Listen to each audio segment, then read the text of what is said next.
Good day, and welcome back to Lab Tech Training. For the next hour, we're going to be talking about monitoring in Lab Tech.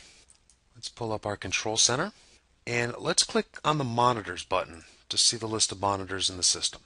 Now, before I go forward, I don't want my monitor view to be docked in this window. So let me go ahead and close this. Tools, Options, MDI. I'm going to unclick Monitor Listing. I don't want this to be docked to my control center. I want a free standing window like that. Okay, so here are the monitors. Okay, looks like we don't have any network monitors, nor do we have any system monitors. Okay, but I want to point out that these are two different types of monitors in your LabTech system. There are also internal monitors. Now, it's very important to understand the difference between these three types of monitors. We will refer to these two collectively as remote monitors. A remote monitor may be a network or a system monitor, but it is not an internal monitor. Now, an internal monitor is a SQL query that checks the state of the computers that are reporting in for certain conditions. Auto service is stopped. I'm going to double click and bring up the editor. So let's take a little time to go through this and make sure that we understand this fully. Monitoring is a key portion of your product set, so really want to make sure that you know exactly what's going on here so you can create the monitors that your customers demand. Monitor name, that's reasonably self-explanatory. Overview hide. Notice that when I click on that checkbox, I get a little asterisk at the end. This is to indicate this particular monitor is being hidden from the overview. How do I see the overview? Dashboard, Overview. Notice this is a list of all of our internal monitors, at least the ones that have not been hidden from the overview. Interval and next runtime. How often are we going to run this? When's the next time we are going to run this? Now, understanding the frequency, our interval here, is very important. First, remember that this is an internal monitor, and that basically means it is only running a SQL query on the information that we've pulled from the remote machines. Now remember, the polling is done by our schedules. Let's open up the workstation. We're going to be polling services every day at 6 in the morning, and we're going to do it once a day. So 6 in the morning, well, why are we running this every hour then? Because that doesn't really make a lot of sense. It's not going to do much for us after that first runtime at 7:15. So let's go ahead and set this to every day. Now, if the poll happens at 6 in the morning, I can go ahead and run this monitor, let's say 7:15 in the morning. Now, why did I select that? Because I want my technicians, when they come in the morning, to see any alerts that have been generated by our poll and our subsequent running of the monitor. It makes sense to have the monitor execute on the heels of the poll. Now, don't cut it too tight, because remember that you're going to have other users potentially signing in later on in the day, and those users might have an auto service that we're interested in. Well, considering that, maybe it does make sense to change this frequency back to every hour. If you want a time frame that is not listed here, by the way, you can go ahead and populate the number of seconds. Okay, 10 minutes is not an option, so I just type 600 in here, and now it'll run every 600 seconds, every 10 minutes. Don't ever have this run any faster than the lowest threshold, every 5 minutes. It won't run any faster, and you're not doing any favors to the system. Alert config. How often do we want to be notified? What are we going to do when we detect the state? Let me hit the pull down and show you that all the other options, except for the topmost, are pretty self-explanatory. This will squawk once a day, this will squawk once a year, etc. But what is send fail after success? Well, send fail after success is a frequency we can assign to toggleable states. Okay, so we can get not only a fail message, but we also get a success message. Look at our alert message down here. Basically, something failed, right? Notice the one right above it is now running. Notice the 3 exclamation points delimiting between our success message and our fail message. The triple bang is the alert message delimiter. So when I say a toggleable event, I mean, well, a service is a perfect example of that, or maybe computer online is a good example of that as well. Service comes down, well, the service can come back up.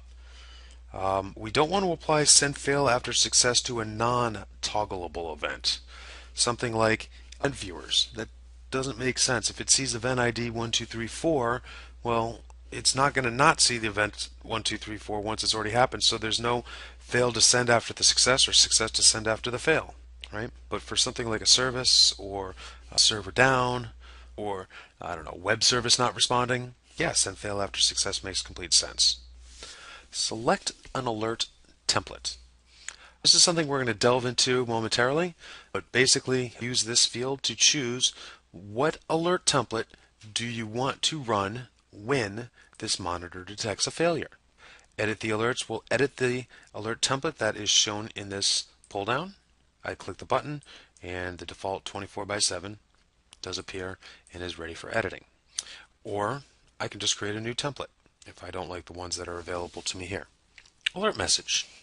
As I mentioned, the triple bang separates and fail after success between the success and the fail. Notice all these variables.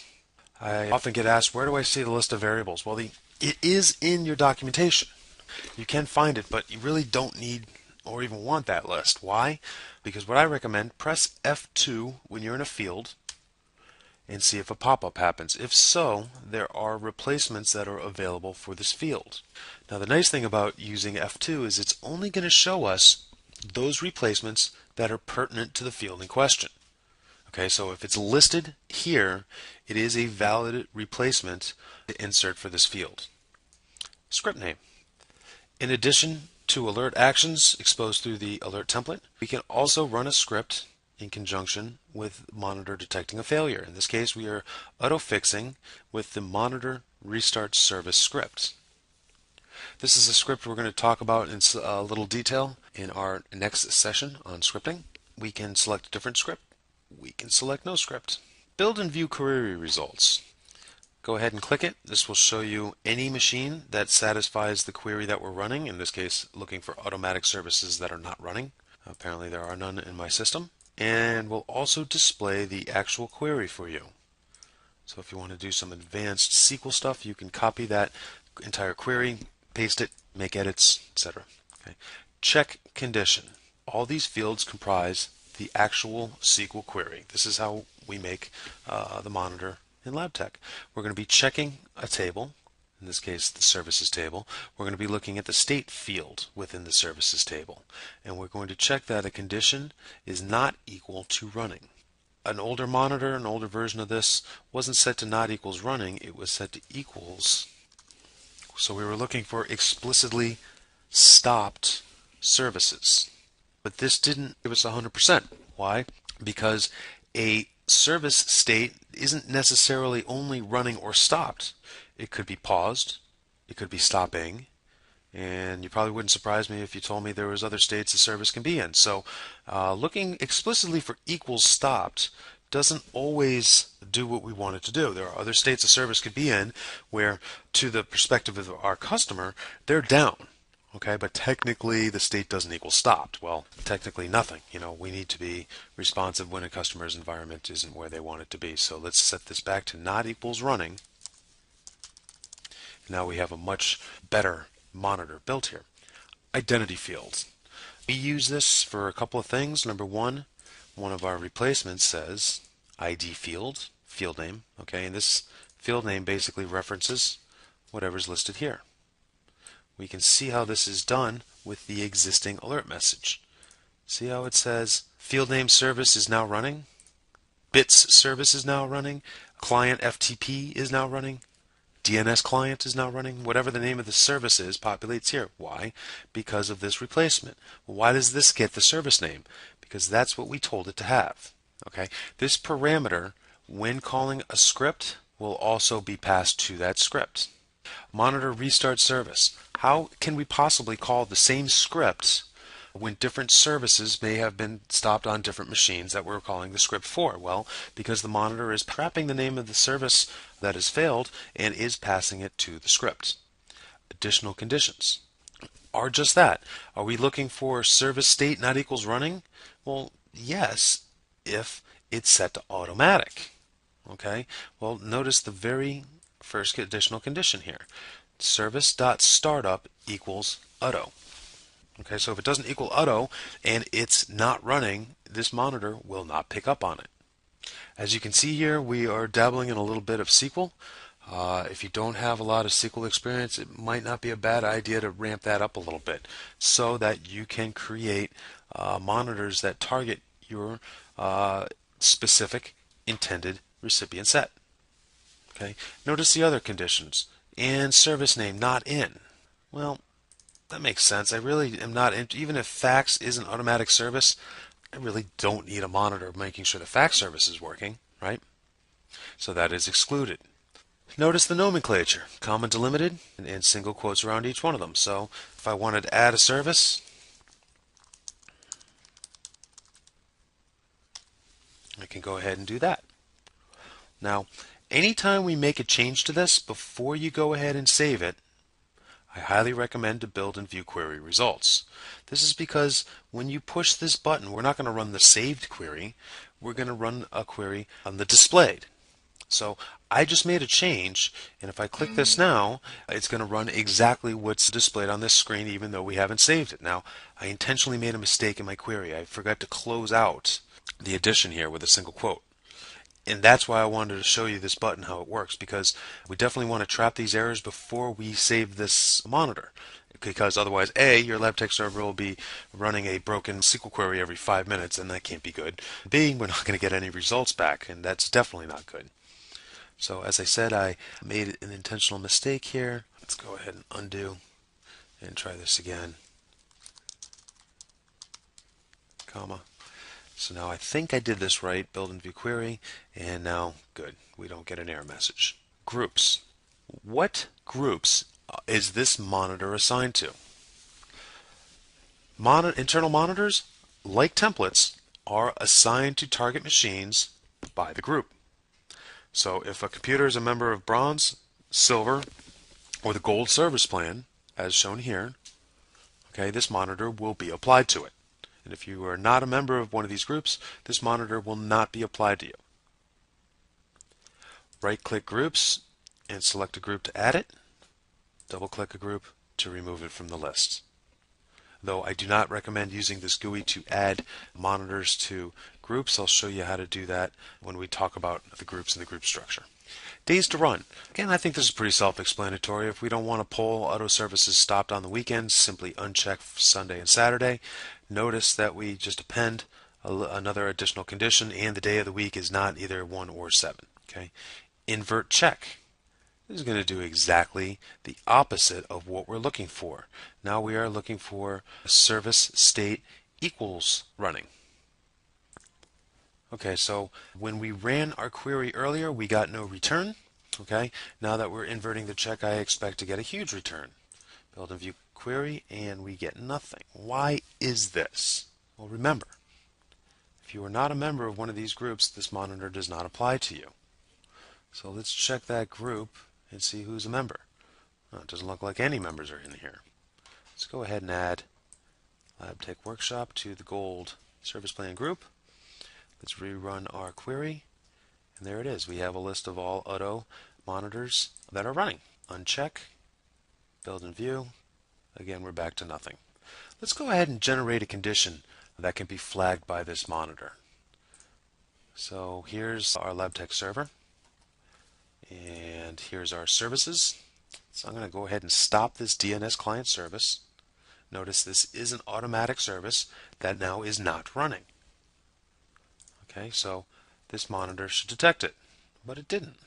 Why? Well, remember that this monitor is only running on information cached on the local LabTech server, right? And because although the service is indeed stopped on the target machine, LabTech does not yet know about it. So let's call up the computer screen. Let's go to the Services tab, right-click, and resend services. Okay, conversely, I could have just said begin, commands, inventory, resend services. Now let's watch this DNS client state change. We're going to see the screen flash in a moment, and that's when the new service list pops in, and there it is. Okay, so the DNS client is indeed stopped. It is an automatic service. It is running on a computer that's in the gold group. So when we rerun our query, there it is. Now, just so you know, this query window is usable. If I double click the computer, we will open up that computer in the LabTech system. Okay, so when modifying or building your own queries, make good use of this build and view query results. Make sure you are getting the results that you expect. I like to use this invert check button just to double check my own work. Okay. Let's go ahead and close this. Online computers. When checked, it's only going to report on machines that are actively reporting in. The default op is not checked. Will now squawk if a machine, when polled, wasn't running an automatic service but has since been turned off. Okay, this monitor by default, without this checked, will list that machine in its list of failed automatic services. Script disable, disabled computers. The idea of these two fields is this is our exception list. I applied this monitor to all members of the bronze, silver, and gold group. Whenever I see this, I'm going to still run the default 24/7 alert template and my monitor restart service script. Except there's one machine that I really don't want to do that to. And I just selected it. How do you select a machine? Well, right click in this field and select the client, the location, and the computer at the location. As with other screens, other fields in LabTech, double click to remove. If a computer is in here, it will run all of the alert actions that have been assigned to it by the alert template, okay, except it will not run the associated script. Disabled computers. We add machines to this field the same way. Select the client, location, and computer name. Now going forward, if any computers, if Win7x64 does have an auto service, this monitor will completely ignore it. Let's see that in action. Here's WinDPA. Okay, so let's add WinDPA. And now we run the query, and that machine does not show in our result pane. Okay, so this is the exception list. And those are internal monitors in LabTech. Your OEM system comes with a bunch of them, many more than are just shown here. There's actually quite a few of internal monitors in your system. We just learned that if we turn them all on for you day one, it really isn't that helpful. Okay, so we've suppressed many of the monitors that are available to you. To realize them, just right click anywhere on this screen. It doesn't matter where you right click because you'll get the same context menu. Select New Monitor, and this window will appear. And go ahead and select the monitor that you want to add. Let's see. Excessive alerts detected. I'm going to click it. I'll click Next. Here is my alert. We'll query to see if anybody has. Nobody has. One thing I neglected to mention. Groups. As we see, any groups that are in this list, we will assign the monitor to all the group members. But what happens if there are no groups listed? Well, that turns the monitor into a global monitor. Okay, rather than being enabled at a group level or multiple group levels, it is now enabled for every single machine reporting into the LabTech system. The logic goes something like this. You built a monitor, the system is running a monitor. We're going to be checking for this condition every frequency, but you didn't tell me who to look at. So I'm just going to look at everybody. Okay, so if you want a monitor to run on every single machine that's reporting into your system, either assign it to the All Agents group or assign it to no group. And it is essentially the same. Next are system monitors. I click in here and this shows all the system monitors that are running in our environment. As you see, there are none. So let's go ahead and create one. I'm going to open up a client, a location. I'm going to right click a target. I want to put the monitor on this machine, so that's the one I'm right clicking. And I'm selecting monitors, add new monitor. As soon as I select it, a pop-up will prompt me to use the wizard. I'm going to say yes. Now, as mentioned, this is going to be a system monitor, so let's monitor system information. Actually, you know what? Let's monitor the services and processes. That's probably an easier target here. This is also going to be a system monitor. We'll explain the difference in a moment. What service or process are we going to monitor? As I said, service, we'll leave it here. When I click the down arrow, LabTech is going to show a list of all the services it has seen. Okay, so let's go ahead and select bits. And alert when not running, well, that's exactly what I want, so we're going to leave that checked. Next, where do we want to run this monitor? Client, LabTech Workshop, location is the main office, and the computer name is listed here. That's exactly how I want it. Next, how often do we want this monitor to run? Now, as system and network monitors are both called remote monitors, basically that means they are running on the target machine. Okay, so the frequency I select here, I do not need to consider the schedule at all. Okay, it doesn't matter if the information is in the LabTech database or not, because this monitor is going to run right on the target machine.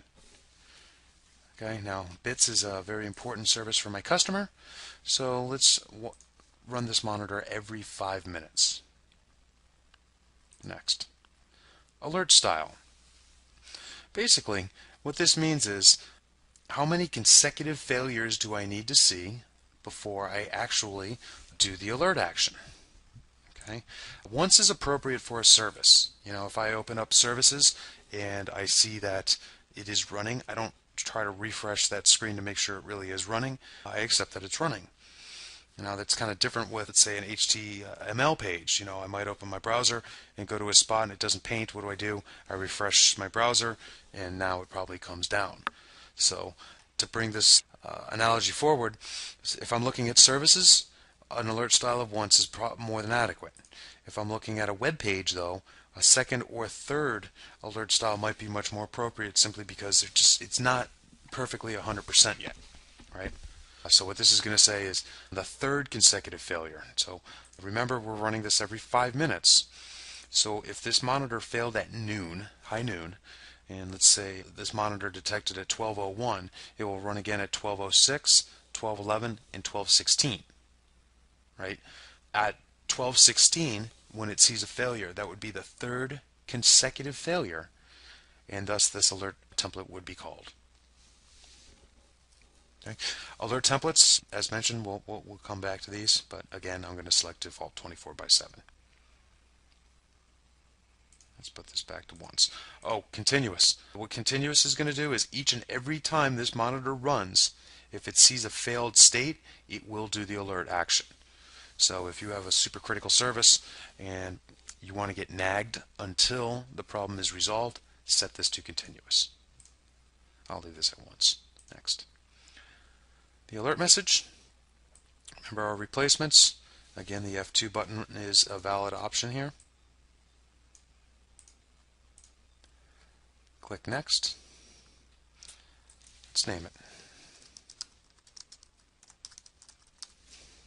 That's my bits monitor.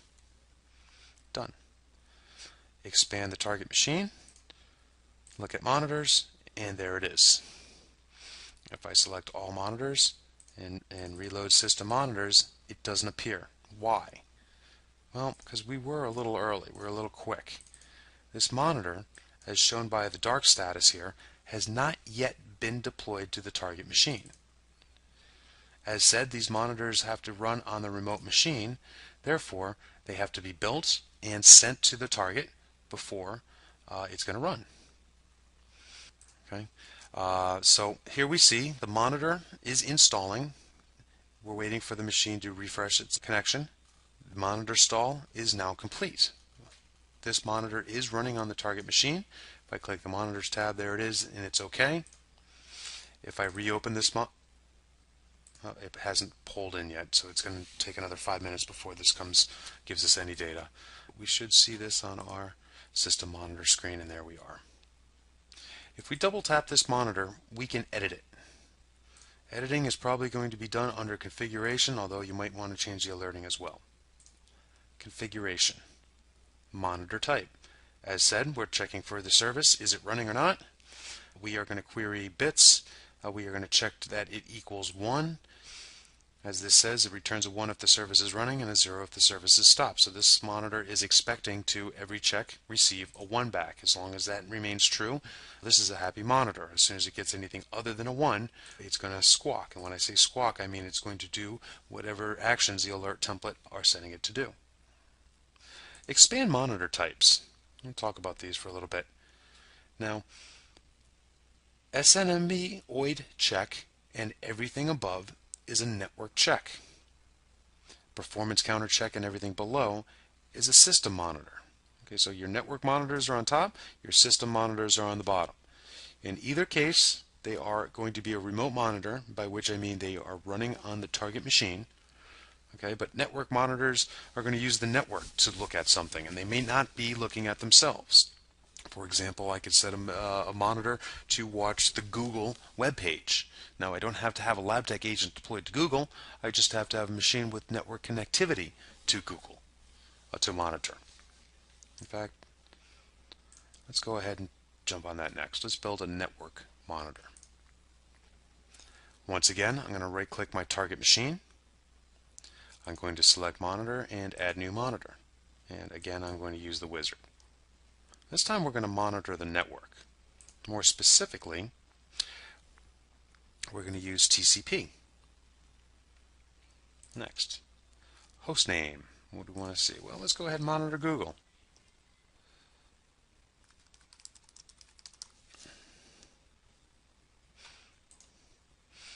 We'll use port 80. Notice as soon as we select port 80, the browser initialization string populates in our field. This is the text that we're going to send. This is the text that the web browser is waiting for before it returns an HTML return, which is actually what we're looking for. We're comparing our return to make sure it is an HTTP return. Now, could we change this to say contains and then put, I don't know, the first 10 lines of the HTML in here and do a specific match? We sure could. Okay, but really I'm just interested in knowing that it's coming back with some sort of web page. So say next. Again, this is the target machine on which I want this monitor to run. Next. 5 minutes. Next. Alert style. Well, as I mentioned before, I don't like false positives, and I have gone to a web page and it didn't work, so I just refreshed and then it worked. So do I want my alert squawking at the very first failure? I absolutely do not. I'm going to say on the second consecutive failure. The first time's a happenstance, but if it happens again, let's do what we need to do. Populate our alert message. Next. Google Monitor. Finish. Refresh. And there's our Google Monitor. Okay. Notice the bits monitor is in red. This is because this monitor is failing. Notice this monitor is in the dark. It hasn't failed yet, although it probably just hasn't been deployed yet. Okay, this is our bits monitor, so we have not yet ruled that out. There we go. Now our Google Monitor has been deployed. Refresh this screen, go to all monitors, network monitors, there it is. Okay.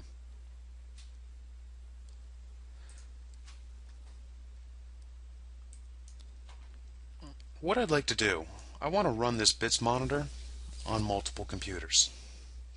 Now I could go to each and every computer and right click it and go through the monitor wizard as you just saw me do, or I can do this through a group. Let's just add a group.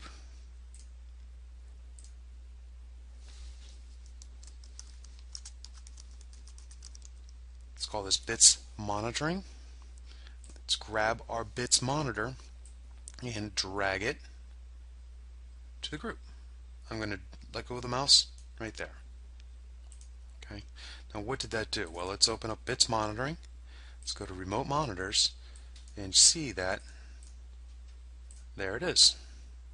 What does this mean? This means all group members of the bits monitoring group will get the bits monitor. We can limit this to Windows servers, save. Now what I just did here is made it so that this all group members that are Windows servers will receive the bits monitor.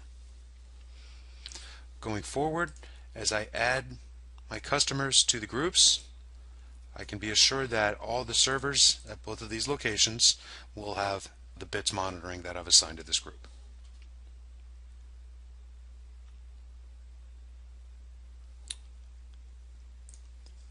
We will dive into this in more detail when we get to the section on groups.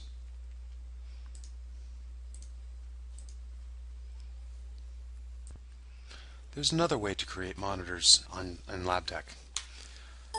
From the computer screen. We touched upon this in our last session, but the idea here is that we can click on, this works under Services, under Logs, under Processes, under Software, where we can right-click Bits and create a service monitor. I'll click this, create one service monitor, sure. Open monitor for configuration, sure. Service check for bits. Okay, you might want to double check the alert template is set to where you want it to be. It's configured properly. Okay, might want to double check the alert messages as well.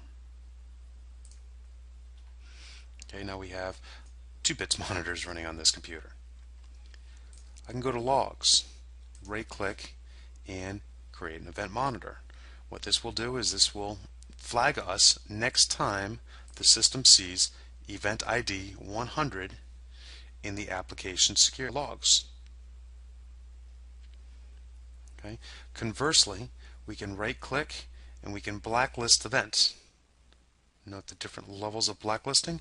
This will indicate different levels of attack or what we are going to do when we see it. Okay. But there is in your internal monitor a blacklisted event monitor. Let's take a look at that. EV blacklisted critical. We're going to run that every 5 minutes, and there's our default template assignment.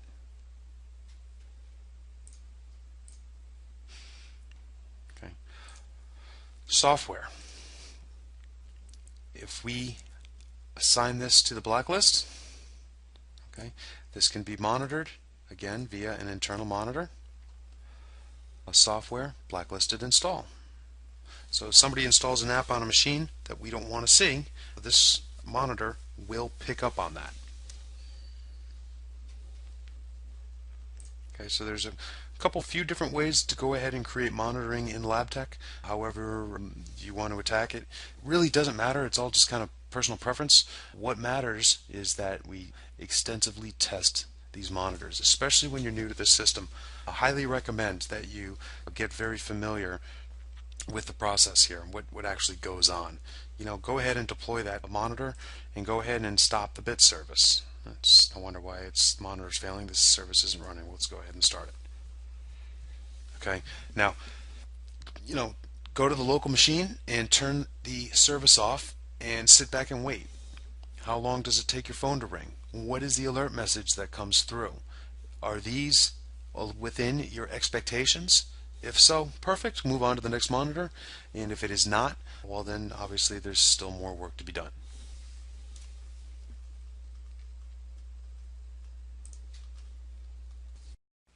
So there's a couple critical pieces here that we need to talk about. I'm going to open the dashboard. I'm going to click Management.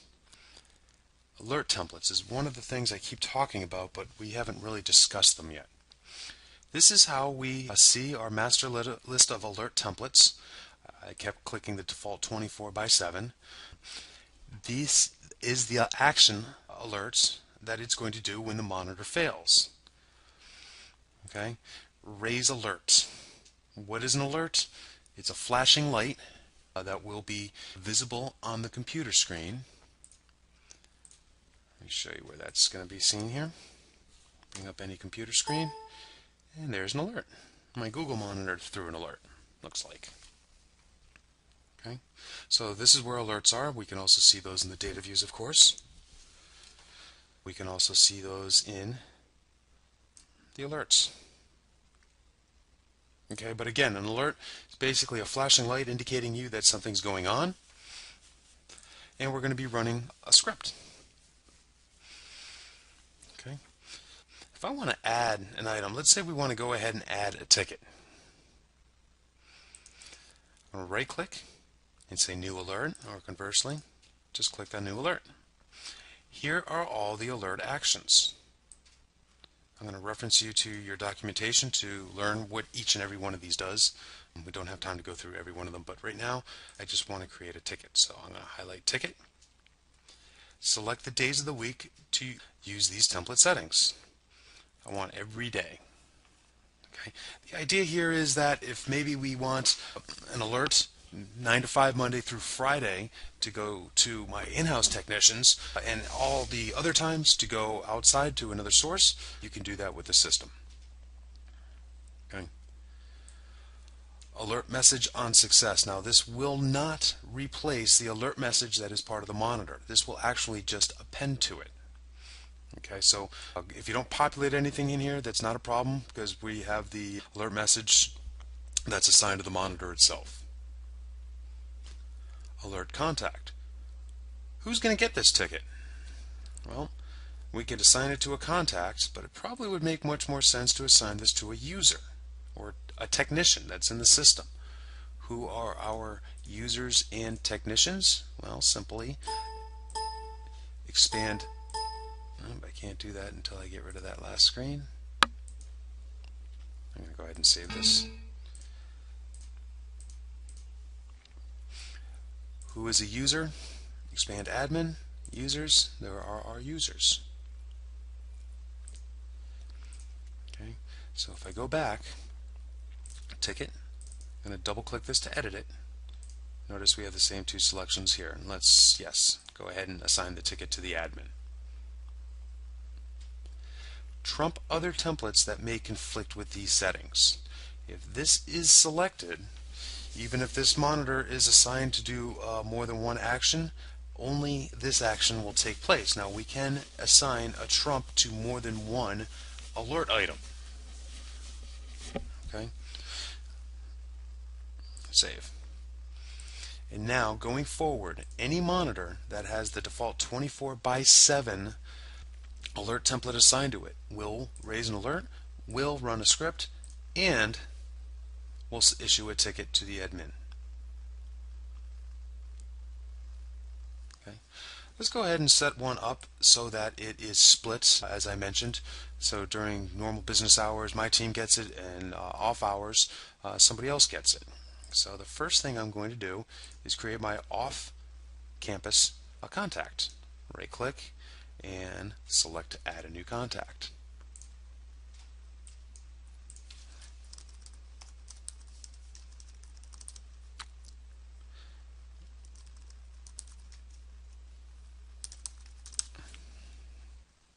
Okay, and I populated the email address because that's how we're going to correspond with them. Add new. Now I have an offsite support. Let's go back to our dashboard. Let's create a new template, and we're going to name this template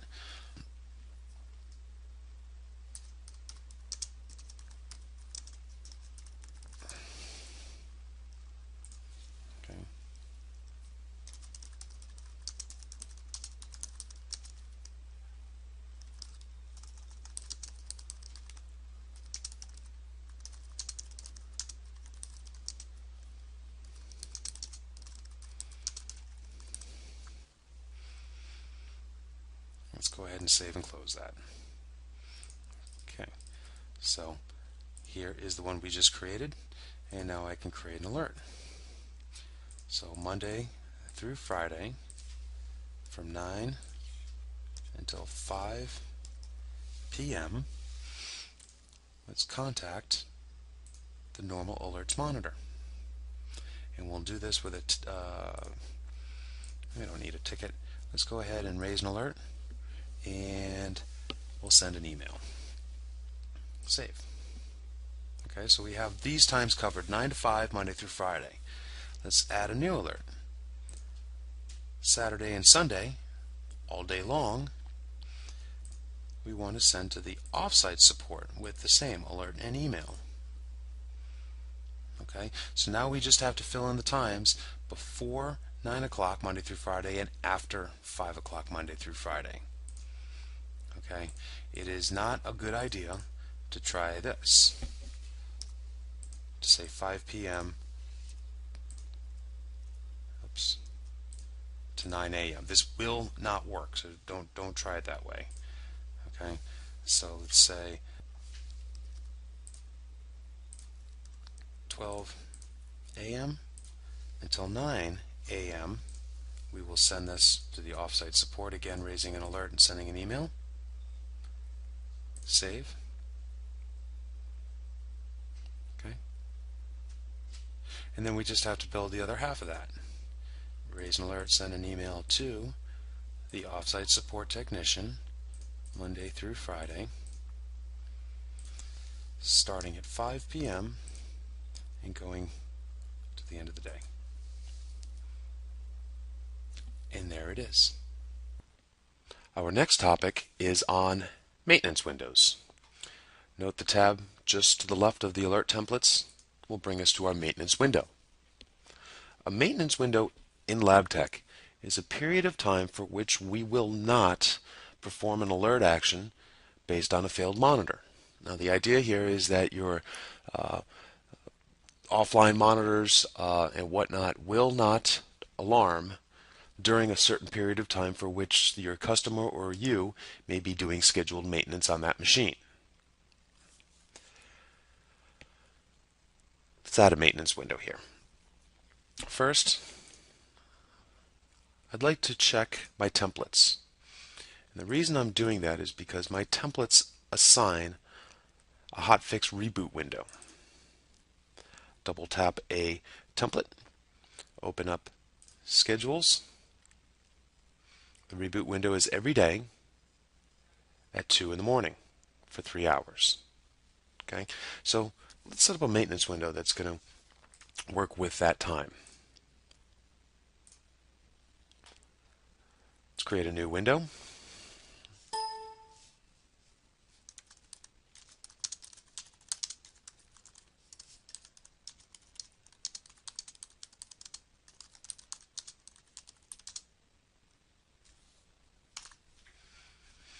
Okay, so let's save and close this.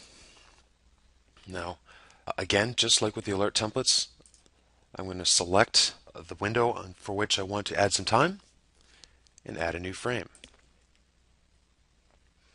Let's do every day.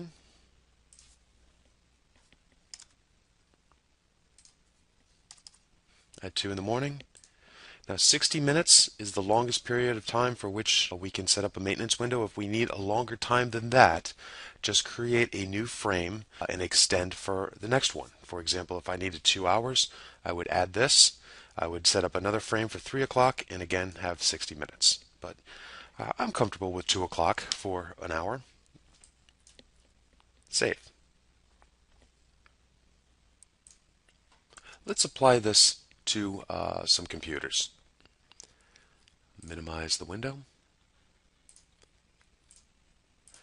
Now maintenance windows, like our templates, are assigned at the group level. I'm going to double click all clients. Note the select a maintenance window pull down. No maintenance window is currently selected, but we can select our hotfix window, reboot maintenance window. Okay, all group members that are in the all clients group will have this window applied to them.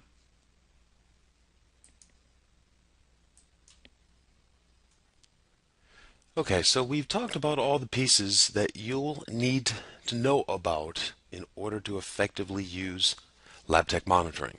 Let's talk about some usage here. Let's see how this whole thing can come together. Now, obviously there's a whole bunch of different ways we can apply these. Just because I'm showing you something here isn't necessarily meaning that's the way your company needs to do it. I'm just just show you some ideas here. Number one, we installed a monitor, a service monitor on a machine a little earlier. We implemented a failure. Okay, so I just want to show you what that looks like when LabTech auto fixes using the monitor restart service script. Any of the monitor auto fix scripts will do a similar action. Now again, I opened up my tickets and my ticket shows nothing, but I'm going to click all because I want to see all the tickets in the system. Notice that LabTech Workshop has added a ticket.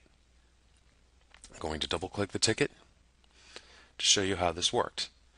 Now, the script actually created this ticket. When the monitor detected that the DNS cache service was disabled, the script was called. The script created a ticket and attempted to auto-resolve it. Okay? Because it was auto-resolved, the script then concluded by finishing the ticket and notating it, alerting us to the fact that the service was successfully restarted. Okay, so this is a great example of just LabTech automation, identifying an issue, programmatically fixing the problem, and leaving a ticket in the system so we can be aware that it happened. Okay, let's go back to our monitor window. I'm going to click the internal monitors because there is a right-click context menu here. There's a couple items that are worth talking about here. Now, we talked about when we are inside an internal monitor, we can build and view query to see what return we get for this monitor. Now, this is literally a straightforward test run. Okay, notice we don't update the time, and if there was a return set, we would not run the alert action on the return set, as we normally would run the default 24/7 alert template. Now, that's different if we right-click and run now. Okay, this is a daily monitor, and the next scan date, the monitor scan date, will update based on the runtime. So this says at 1:50 in the afternoon, this is going to be the next runtime. And if we don't touch this and let it just roll, when we get to 1:50, this monitor will execute and stamp its next scan 24 hours later. But we can right-click and run this monitor now. Now this is a production run. Okay, so if there is a return set, we will perform the alert action upon the monitor. I'm sorry, against the result set. Now, while there are plenty of monitors that come with your OEM system, don't forget that this is box software. We did our best effort. We use our experience and our knowledge to build a set of monitors that we feel will serve your customers and your business. Okay, but we do not know your customers' expectations. We do not know your procedures. So you do need to become pretty adept at creating monitors. Again, that process, we right-click a target machine, select monitor, and add a new monitor. Okay, we talked about setting up a test environment. It is highly recommended that you do so and experiment with these monitors. Okay, again, apply a monitor to a target, induce a failure, make sure that the operations LabTech goes forward with are what you expect. Okay, so let's talk about some best practices for LabTech monitoring. Never forget that the purpose of a monitor is to help you satisfy the needs of your customer as defined by your service level agreement. Okay, so if there are monitors in here that don't facilitate that, remove them. Okay, and if a monitor doesn't exist for something you are responsible for, then build it.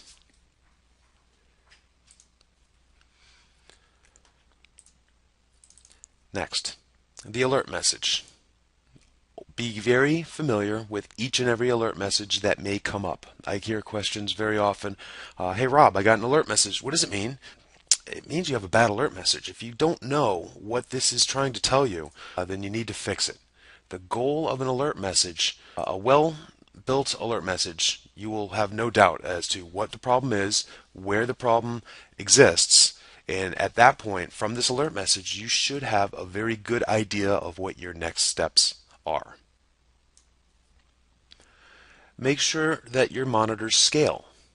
By which I mean, it's nice to go ahead and make an individual monitor for a specific computer, but if you want to sell to thousands of clients, that probably isn't a good idea. You want to make monitors that are flexible and scalable. They work the way you expect them to work in a multitude of different environments.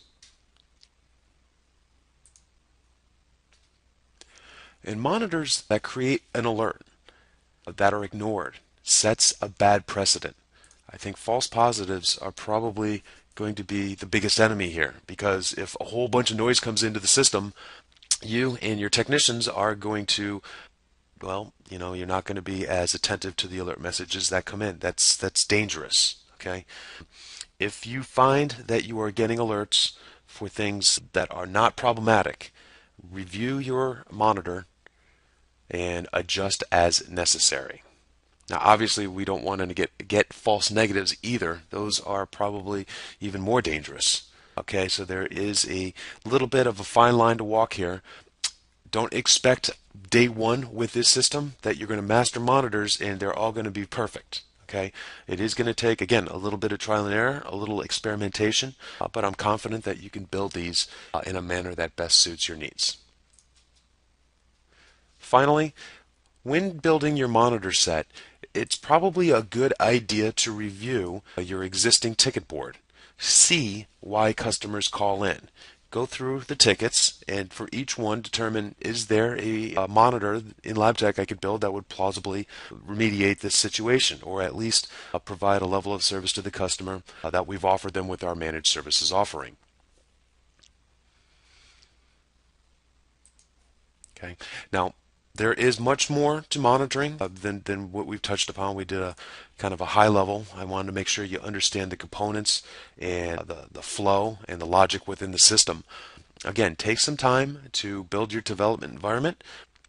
There is nothing more advantageous than doing some trial and error. You understand the pieces, you understand the mechanics. Refer to our documentation on monitors if you need any more specific information. Scripts. In LabTech, the system comes with a whole bunch of scripts already installed. Okay? And these scripts can be run on an individual machine by right-clicking that computer and selecting a script. In this case, we would install Adobe Reader version 10. Okay? We can also, I'm going to open up the computer, initiate a script against a computer from the Begin button. Scripts, Software, and there's our Adobe Reader. Clicking this will launch the script on this target machine, same as if you had right-clicked the content of the tree. We can also do this at the location level. Now, running a script on a location will cause this script to run on every machine that is a member of that location. We can run a script on a client. Same rules apply. All machines that report to the entire client will run the selected scripts. We can also run these scripts on groups. Maybe we want to run a script on the bronze group. We can also run on a search. So maybe you want to run a script only on Windows servers. There it is. Right click, select your script, and that'll put the reader on all the servers.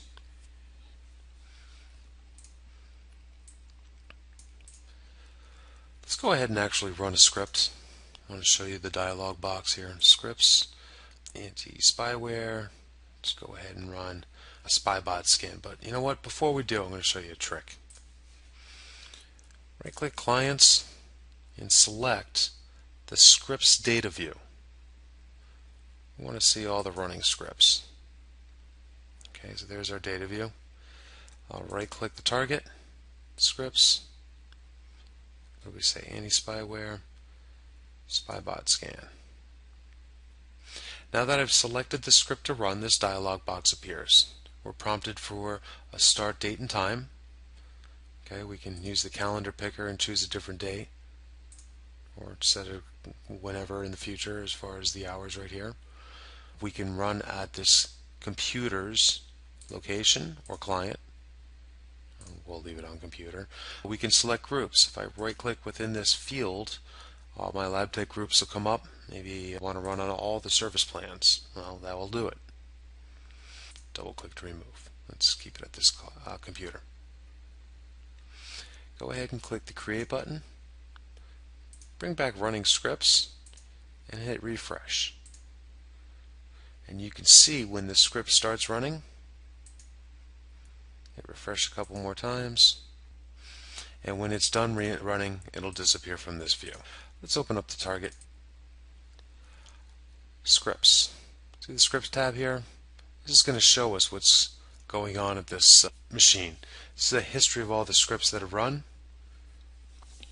And when this is complete done running, it'll tell us in this bottom view, line by line, what happened with the script. So let's look at a script here. I'm going to expand Software, Adobe, that reader. Double click. This opens up the script editor. Let's talk about the fields here. Name, that's pretty self-explanatory. That's the name of the script. Notes, I highly recommend you populate the notes field. Talk about what the script is supposed to do. Any dependencies. Okay. These checks boxes. Offline computer script. Just like the pop-up says, this script will run on a machine that's offline. Now that doesn't seem to make sense until you realize that maybe we're doing things on the lab tech side. Okay, like assigning a ticket. Okay, if you're assigning a ticket on a machine and that machine is offline, it's not going to run unless you click the offline computer script. Okay, because normally LabTech is going to wait to see that for that computer to come online before running a script. Okay, this includes missed scripts. And just like the schedules, it'll wait 15 minutes until it runs that script on the machine that's missed a script that it should have run.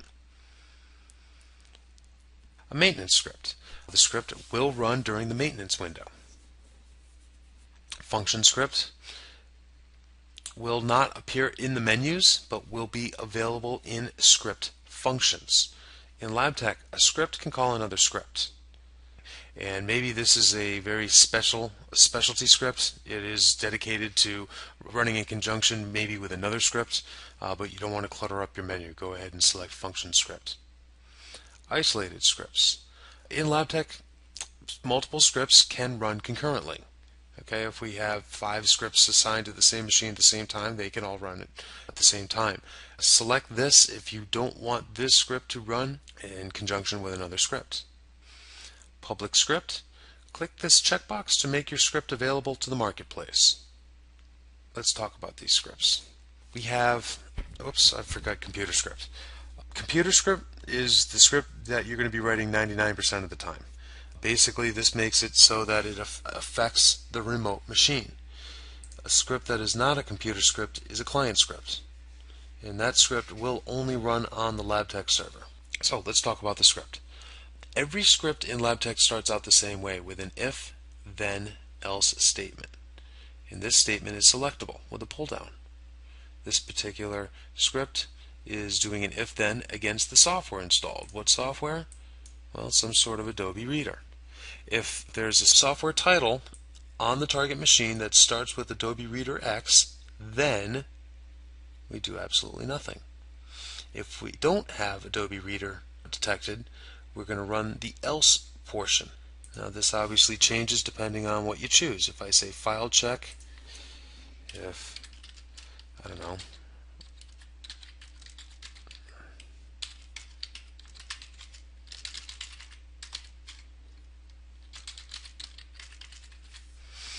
maybe we want to look at a specific file, and if that doesn't exist, we run the installer.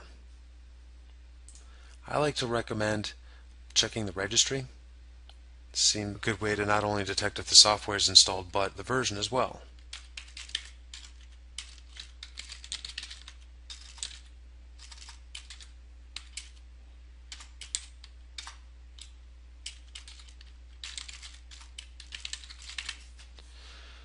Now notice this second field popped up, the comparer. I don't want to say exists, I want to say equals 2, 1.2.3.5.4. Okay, whatever. If this software is here, if this registry key is here, then obviously the software is installed. And if the version key equals what we want it to be, then we know we're at the right version. Otherwise, let's download a build and execute a build. As mentioned, this is the script editor, but double click a line and that brings up the line editor. Just like our if-then conditional, our function here is selectable as well. In this case, we've selected shell. What are we going to run? We're going to run this command. What is the shell? Shell is command line. Notice we also have process execute. Process execute is the Windows run command. Very, very similar, but there are differences, so just be aware. Let me cancel out of this and reopen the line. So looks like we're going to make a directory in the Windows directory. Continue on failure. Now this is checked. If this fails for whatever reason, we're going to bypass this line. Unchecked means if this command fails, if it comes back as not successful, the script will terminate at this point and not go forward. Operating system. What operating system would you want to run this command line on? By default, we're going to pick all. Use the pull down to be a little more specific with your run lines. I'll show you some good uses of this coming up. Now, in LabTech, we have these what we call replacements. These variables are references back to LabTech objects. We don't need to know any for a shell command. It's nice and simple and it's straightforward. Okay, just run that CMD line. However, let's say variable check. LabTech send message to computer. That's our function line. So, what message do we want to send? Notice the very right side is going to help us along with these fields. Computer ID. Well, we know what message to send, but what machine do you want us to send this to? Almost always, whenever you see computer ID, what you're going to want to do is find computer ID in this list here. There it is. Select it, drag, and drop it. This makes it a variable. Basically what this is saying is I don't know what computer ID, whatever one I right-clicked and selected. So those are the fields in the line editor. A couple other pieces to know here as well. Let's say we want to move this step over to the then side. We can right-click, move then. I want to put it back, right-click, move else. Except to put it at the very bottom. So I can right-click and move this up back into position. But it's probably easier if I just held the shift button and tapped on the up arrow. 1, 2, 3, 5 times. Now we're not going to take any time to go through all the functions. I'll describe some of the ones you're more likely to use than others, but there is a manual. I would highly recommend taking the time to go through the scripting documentation to become familiar with all of the functions in there and their use. Let's go ahead and go through this script, talk about what it's doing. Again, I should probably close and reopen. Okay, line by line. As we saw earlier, this line is just going to run a shell command, which is going to run a make dir, make a directory. It looks like it's making a in the LTSVC directory. Now remember, that's where we install the agent to. It's going to make a packages Adobe subdirectory. Okay. Please note the use of the variable name here. Don't ever hard code if you can avoid it. Yeah, I know it's almost always at C:\Windows, but it's exactly that, almost always. If it's not on the C drive, this script is a guaranteed fail without this replacement. Okay. I'm going to double click the next line. Looks like we're downloading a file directly from Adobe. So rather than pulling from our LabTech server, which we very easily can, we're getting this directly from the manufacturer. And we're copying it to that packages directory that we just created in our last line. Note the bottom field. Do you want us to just go on to the next line or wait until we're finished? And because I suspect our next line is going to execute this, we're going to wait till it's finished. That makes sense. If file check. Well, what this is a file check. Which file? This file. And we're saying if this file is here, if it exists, we can jump to another portion of the script. We can populate this with a number. We could populate this with this nomenclature. I'll show you how this references. We can populate this with a 0. Here, I'll do that for a second and save that step. And that will change that if statement to exit script. If that file exists, then we're exiting the script. That's actually not what we wanted to do. We want to jump to the install label. Jump to install. Well, obviously this exists because we just downloaded it. So let's go ahead and jump to install. Here's install. I'm going to double click this because I want you to see the line. It is a script note. It is prefaced with a colon. Because it is a script note that is prefaced with a colon, we can use our if statements and jump rather than specific number of lines, because 1, 2, 3, 4, 5.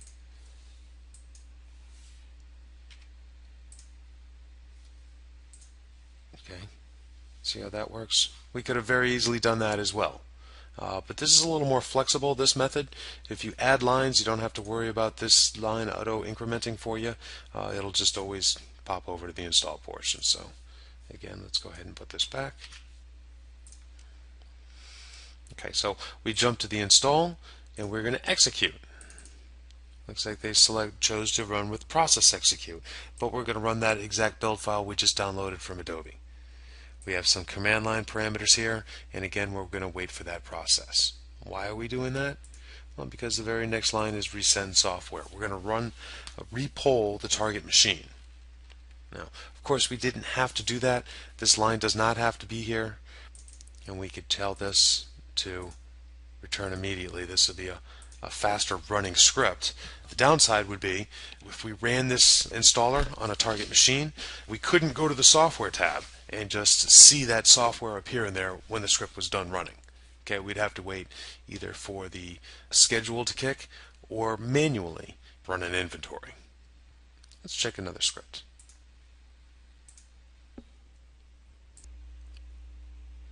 Expand maintenance, policy management, group policy force update. Double click to open up the script. Reason why we're here, a few reasons. Notice our if-then conditional set to true. We always will run the then section. That's because we don't want to split off anything here. Notice the Windows 2000. This is, I'm going to double tap, because the OS picker is chosen Windows 2000. Okay, this is how Windows 2000 machines need to have their group policy refreshed. Okay, none of the other operating systems need that, so it only runs on the 2000 machines. Notice, and you don't see this at the line editor, you see this at the script editor, and store the result in %shell result %. Now, what shell result is here is a variable. Okay, so whatever is output from running this shell command will be trapped by shell result and is actually used in the very next line. Updated machine policy with result, show result. I'm going to double click this, show you how we use it. Where do you see the script logs?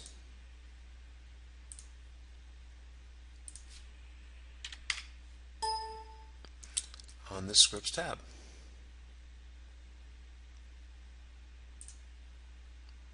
Okay, here's our spyware, anti-spyware script that we ran on this machine earlier. Show history. Scripting will also show you logs as well. In fact, this will go back for as ever many days as we've set in the control panel. This is going to be an abbreviated list. Okay. By the way, when these scripts run on a target machine, it's not like a batch file where this whole thing drops down on the target and it just executes. Each one of these commands is an individual LabTech command. basically we post the next command after the last command comes in as successful. If it's exit script on error and it comes back as not successful, well, the script does exactly that. Let's build a script that leverages the operating system chooser. Let's go to software, and just for now we'll leave it right here. I'm going to right click the software folder because that's where I want my new script to be, and I'm going to select to add a new script. Let's call this RAR installer. Okay. If software installed, then we do nothing. Otherwise, right click, add, file download URL. Well, what file are we going to use? WinRAR for 32-bit. Let's right click this and copy that shortcut. Paste.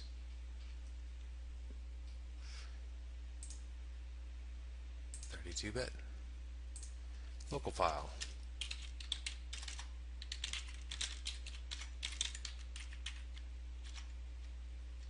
Oops.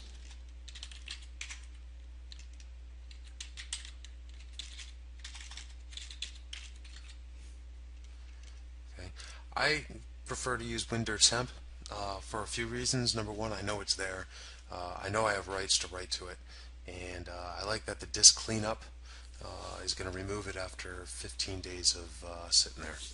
So, okay, so there's the 32-bit installer for WinRAR, and we've selected only 32-bit machines will be downloading it. Let's put this in clipboard and save the step. Okay, right click, add. Let's do that again. File download URL for the 64-bit machines. Local file, we'll paste there so we can open up our clipboard for the 64-bit version. Let's copy that shortcut, paste it there. Again, we'll wait till finish. Happy with that. Okay, notice the name change. Notice we're saving as the same name. Okay, so the third line is going to be nice and easy. Add shell. There we go. And I don't know that this is actually the right command line parameter, but we'll try it. Save that step. And there is bare bones software installer. Let's go ahead and add that script. Now maybe I don't want to download from the manufacturer. Maybe I want to get these myself. So let's grab the URL. Let's bring our LabTeX server in. Open up the browser, and we'll download that file.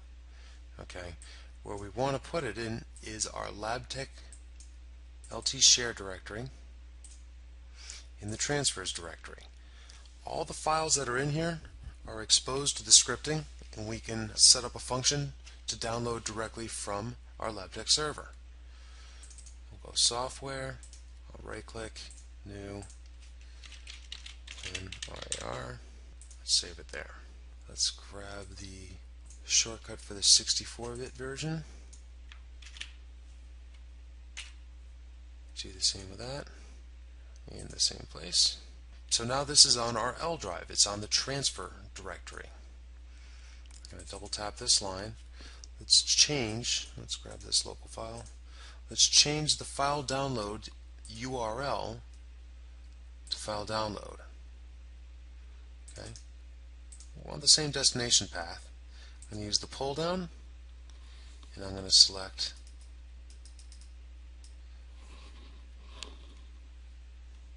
Oh, we got to reload the cache. Okay, see how that didn't pop in there? It's because we already loaded this list. We don't load it each and every time you select it because that would be kind of annoying. So let's cancel out of this. No, I don't need to save changes. Close it. Tools.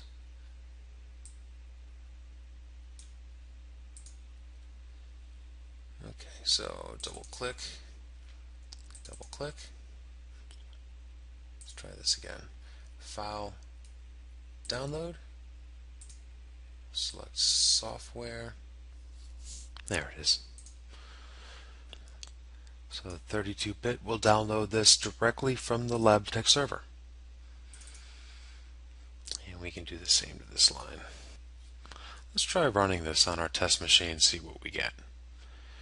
Right click, scripts, software, installer. We'll run it. Okay. I can open up the computer, look at scripts, and watch what happens here as well. Now, while this script is running, let's talk about what's actually happening on this target machine. Okay. The service account is actually going to be running this. All scripts run by LabTech will be executed by the local system account. Why?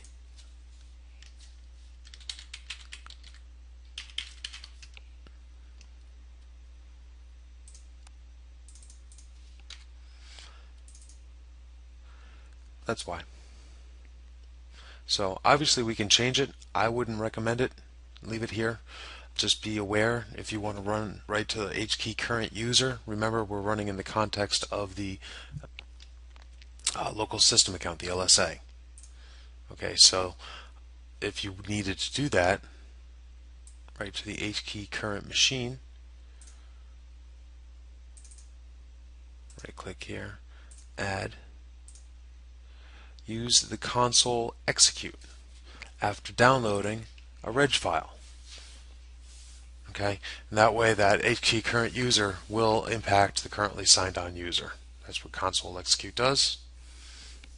Okay, and again, I don't want to get too deep into discussing each and every function because, well, A, that would be a very dry course, and B, your documentation already provides this information. Okay, so let's see how we're doing here with our script. Looks like it's executing. As we see here, WinRAR is being run by the system account. Okay, so expect that. Now I'm going to watch this for a little while. Remember, we had to kind of blindly guess the command line parameter. I just supposed U. Very well may not be. Now, if this just sits here running, the script didn't fail. You know, obviously we see here that it was running the WinRAR, but I could have put in the wrong switch. So now it's just sitting here at a dialog box. Hey, do you want me to continue? I'm waiting for someone to click next. Well, because the LSA is running it, we're never going to see it. The end user is never going to see it. It's just going to sit there forever. So that is a real possibility. Now, obviously we won't have, I could very easily just end this process here, but let's suppose we don't have the convenience of that. Yes, LabVNC or the MSTSC browser will allow us to remote control, but let's use LabTech. Processes, right click, resend the list, and there's WinRAR. I can right click and end the process. Okay, and then rehome my script. Get that right command line parameter in there. Now, one of the reasons I'm focusing so much on that if-then statement at the very beginning of the script is because you want to not make assumptions. You don't want to assume that the software is or isn't installed. You want a script that handles either case the way you would want it to be handled. If it's already installed, there's no sense in going ahead and running this. Also, consider that, and we'll talk about this in better detail when we get to the groups, but we will run these scripts on machines, on collections of machines at a regular basis. Okay, that way when new machines come into the environment, those install scripts will have the desired effect. It'll deploy, it'll do the onboarding process for software installation, but it won't change the existing machines. Also, when it comes time, well, let me make a change here to our script here. Software, WinRAR. Let's change this conditional. Registry check.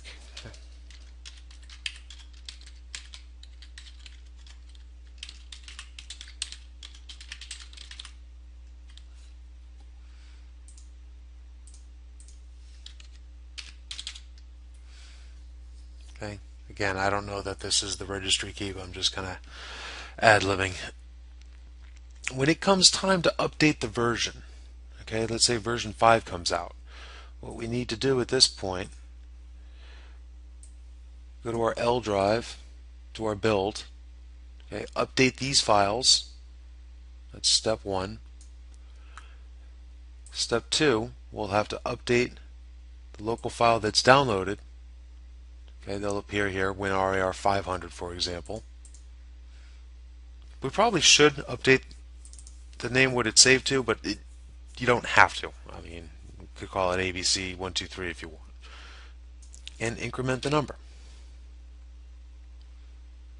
Now going forward, all the machines that have 4.0, when they run this script, tomorrow, because that's when you'll have it scheduled, they'll see that it won't compare properly to the 5. So rather than being in the then bucket, they'll be running the else side, they'll be downloading the new and executing the new build. Now, up until now, we've only been discussing scripts that we manually run or associate with a group. But monitors in LabTech can also kick off a script, and we use them for auto remediation. All of your auto remediation scripts can be found in the Auto Fix Actions section. I'm going to double click Monitor Restart Service. This is a script, that's intended to be associated with the Auto Services Stopped monitor. Double click to open up the script editor. Now this is a relatively complex script, so we won't get into the nuts and bolts of it. But what I want to point out is start service. Now obviously the name of the service that we need to start is going to be variable depending on the service that's failed on the remote machine. Field name relates to the ID field in the monitor. Let me show you. Click Monitors, Internal Monitors, Auto Services Stopped. There's the identity field. So when a monitor calls a script as the alert action, some data comes across. One of those pieces is identity field. So we can take action upon this if we know the name of the service, that we know which service to try to restart. Now once you start getting sharper scripting skills in LabTech, these monitor scripts are actually a really good script in which to go through and learn and understand. Your documentation has a flowchart of the logic that's going on in here, but basically it does what you would expect a good script to do in the event that a service has failed. It creates a ticket, it tries to restart the service, it waits a minute, we repoll the target machine, and then we do an if-then against the service running. If it is actually running, we go ahead and we close out the ticket. And if it's not running, we comment it. We notate the ticket. Hey, we tried, we waited, it's not running still. Okay, and leave it to your ticket escalation process to run with that ball. An easier way to make a script, just close these out, bring this back in. I'm going to right click. I'm going to hold the mouse over request screenshot. I'm going to hold shift and click. Notice we have an auto-created script. This happens to be LT command number 73. LT LabTech command is yet another function. Now, how do you know it's LabTech command number 73?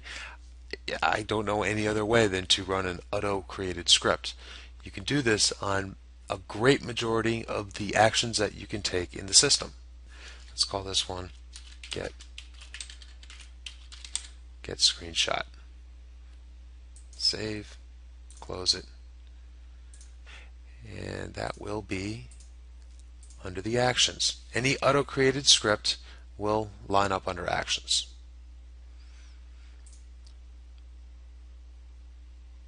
Begin, commands, shut down. I'm going to hold shift. I'm going to click reboot. And again, we have an auto-created script.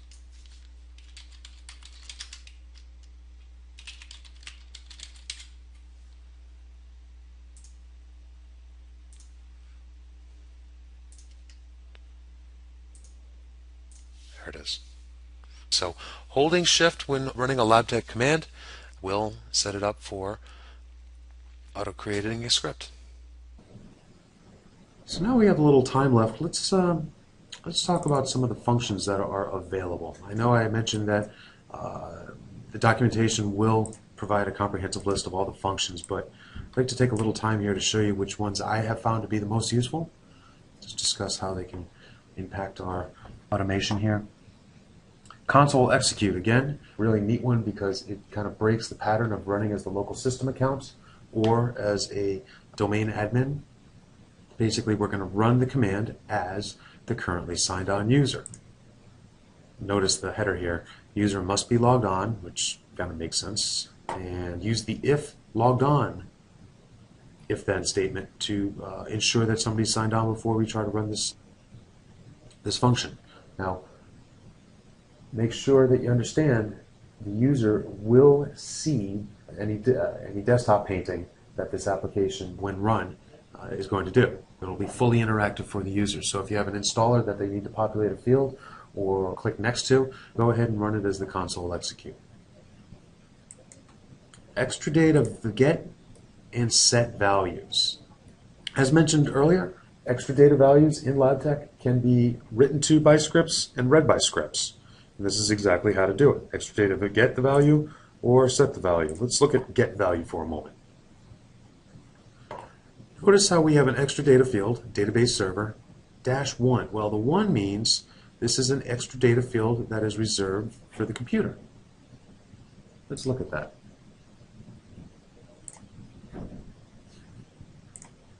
Info, and we're looking for database server. And if we zip these up, there's going to be a database server in here. Yeah, there it is. Okay. So we can grab the field and make it a variable within our system. Perhaps I'm building a script and my if-then statement is AV password. Now the next field is going to say, well, okay, I'm going to grab the extra data fields, but for whom am I grabbing the extra data field of AV password? Well, again, I'm not sure on which computer this script is running, but let's go ahead and grab client ID and drop it in there. What variable do we want to call? All right, I know to which object I'm going to be looking at the extra data field. Once I read it, what do you want me to call it? And that's, we'll call it string AV password. And I always like to put that in clipboard. Let's save that step. Back to the script editor. Now this line makes a little more sense. We're going to set a variable called a string AV password on the extra data field. Okay. Right click, add. Let's do a variable check.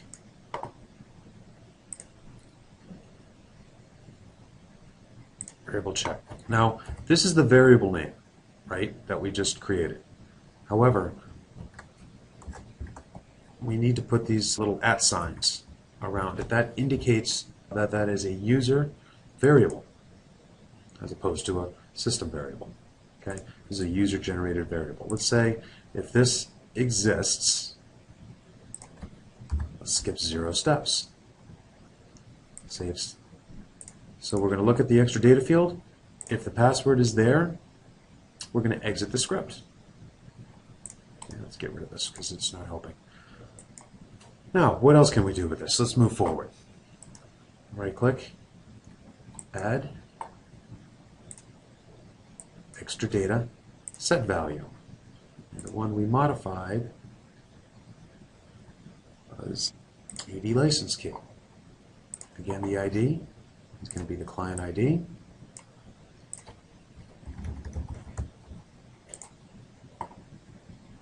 Oops, AD password.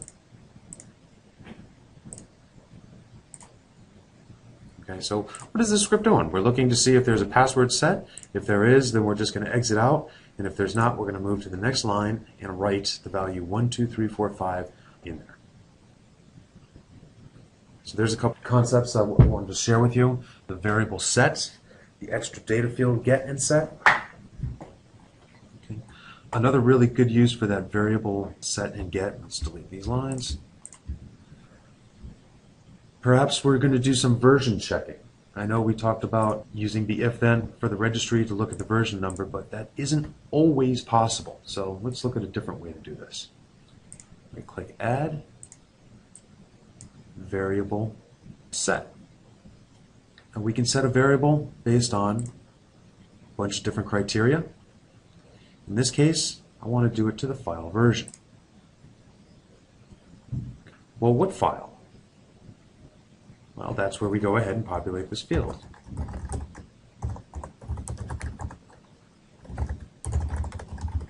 Let's look at some DLL.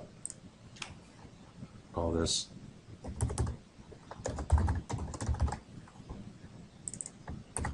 okay, that's my variable name. So what is this line going to do? It's going to navigate to the local machine something.dll. It's going to look at the file version, and it's going to assign that number, that string, to a variable called string sum DLL. Let's go ahead and save that. Right click, add, variable, check. What's our variable name? Well, the one we just created. If string sum DLL, if it equals the version I'm expecting, 1.3.5.1, then let's skip 0 steps. So if they're at the correct version level, let's just get out of this script. Otherwise, the next line is going to be file download. The line after that is going to be file execute. We can run our install of whatever we were looking at right here. So don't despair if you look in the registry and can't find any version stamping. Most software does it, but not all. So if you're trying to create a build script for a piece of software that doesn't do it, go ahead and use this method.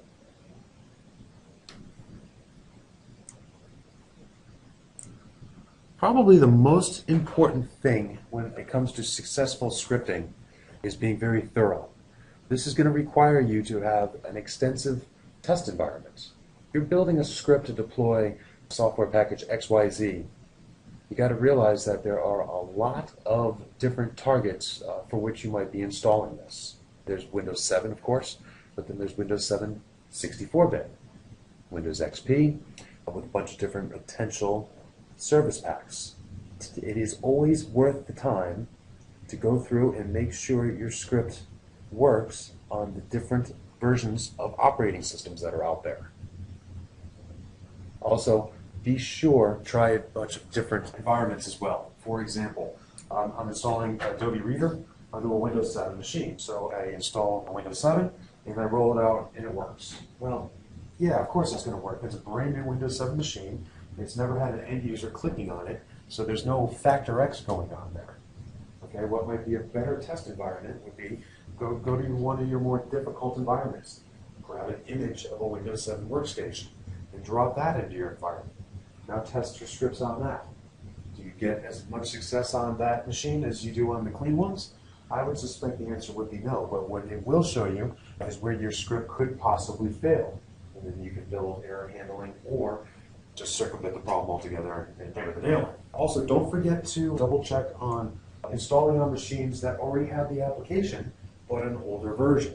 Does Adobe Reader roll out as cleanly to computers that have never had Adobe on it versus machines that have an older version? You know, in my experience, yeah, it's not a problem. But again, you can't make that assumption. Always assume that there's going to be a problem, and see for yourself that there is not before deploying a script to production use. Let's talk about some scripting best practices. Number one, first and foremost, I don't like to start a script in the script editor. I like to use pad and paper, very literally. And I'm just doing a high-level overview of the processes of the steps that my script is going to take. Kind of almost like a little Visio diagram on a napkin kind of thing. And just draw out a little flow chart. See how the logic takes you. It might make you realize that there's a couple things you didn't think of, or a couple of steps that are unnecessary and you get rid of. Okay? But it'll be an invaluable blueprint moving forward when it comes time to actually sit down and code the script. Always make good use of the notes. I mentioned this a little earlier. Please don't assume that you are the only person that's driving the LabTech system and is going to be wondering about that script. There's other people in there with you. Also, don't assume that maybe 6 months down the road you'll have to do an update to that script. Don't assume you're going to remember what the heck that script was doing. These notes are a time saver for not only you, but the entire team as well. If there's dependencies on your script, like maybe a VB script that has to get copied over, or a build file is associated with it because it's an installer script, go ahead and notate that in the notes. So that when it comes time to upgrade, it's very apparent what has to change in order for that to work properly. Another best practice, testing. We've already hammered that, so I think you get the idea. But as to never making assumptions, always be suspicious of scripts until they have proven themselves to be true across as many different variables as you can come up with. Might not be a bad idea in your notes to indicate that this script is yet untested and not ready for production use.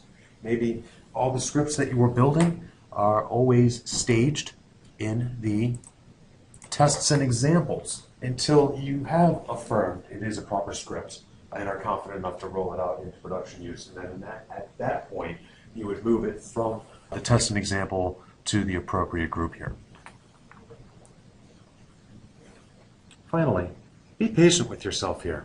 I know you're new to this and you see me clicking around real fast and think I can't possibly keep up with that. Well, that's just an experience thing. You know, first time you saw Windows, probably weren't real quick in knowing exactly where to go to there either. Now, however, you know exactly where to go depending on the situation. That will come over time with this as well. And I think if you take the time to learn, again, you have to do a little trial and error, skin your knee, so to speak, and pick up and move on. And it won't take very long at all to become very adept with this. Your ability to remediate customers and keep them nice and homogeneous, keep them consistent, is going to depend in a degree on your ability to do scripts. So start small, be consistent, make sure that you do your testing on a wide range of platforms, and take small steps. Don't be overly ambitious with your first script. Maybe just a simple deployment script or maybe group policy settings scripts. This concludes the LabTech Fundamentals training on scripting.